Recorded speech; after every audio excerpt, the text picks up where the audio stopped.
more teams to discuss here. I get the Super Bowl champs are up next. Kansas City Chiefs. Chiefs coming off a Super Bowl win. Again, the narrative last year at this time was you lose Tyreek Hill, maybe you're taking a step back to take a step forward, but they leaped forward to that championship last year, win the Super Bowl. It was an intriguing year because Patrick Mahomes answered a lot of questions about how's he going to handle the league adjusting to him. Perfectly fine. The offense was as good as ever. The defense put a whole bunch of young players out there who held their own. So 13-4, projected to win 11.4 games. They're the favorite to win again. The multi-year view of the Chiefs are they've been the best team these last few years. The question is, when you look at last year, it's not pure dominance from start to finish. Sometimes just because they won, you think, well, of course the Chiefs won. We all knew the Chiefs were going to win. It wasn't like that throughout the season. They lost a big one to Buffalo.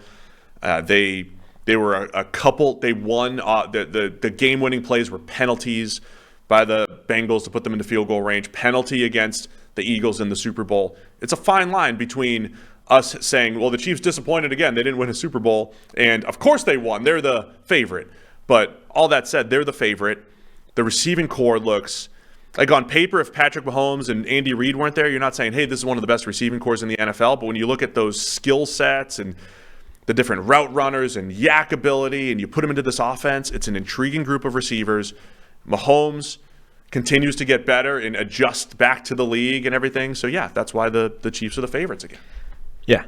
I mean, the story on the Chiefs isn't going to change as long as the key architects of this whole thing remain intact, which is Andy Reid, Patrick Mahomes, and Travis Kelce, I guess, to probably a slightly lesser degree. But as long as those three guys are there, the Chiefs are going to go into any season as one of the favorites for winning the Super Bowl. Mahomes is showing how special he truly is.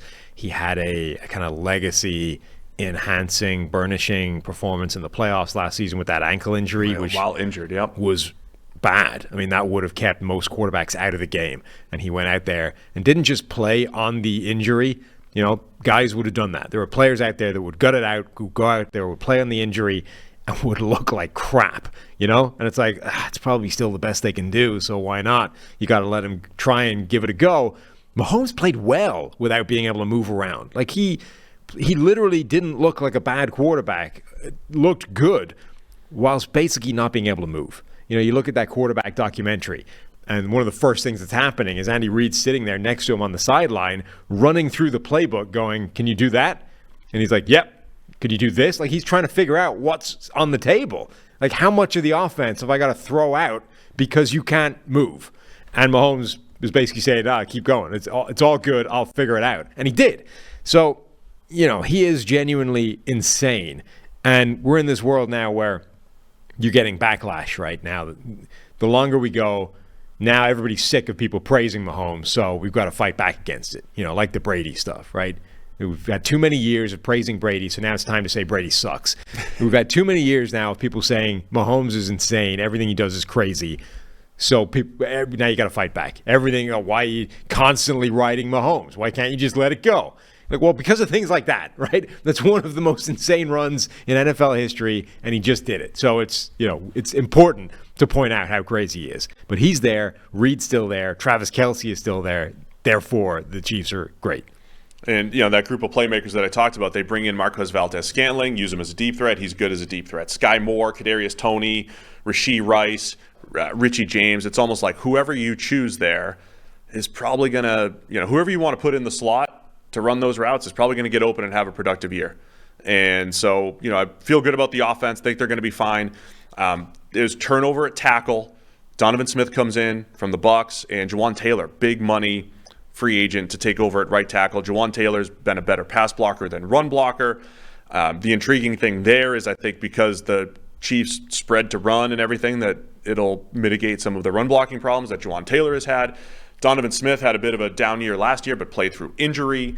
I've heard some people say this is the best tackle tandem that Patrick Mahomes has had. I don't believe that to be the case. I think Eric Fisher and Mitchell Schwartz were probably better, but it might be the best top to bottom line because the interior, Joe Thuney, Creed Humphrey, Trey Smith, fantastic. And the Chiefs are coming off their two best pass block grades in the Mahomes era over the last 2 years.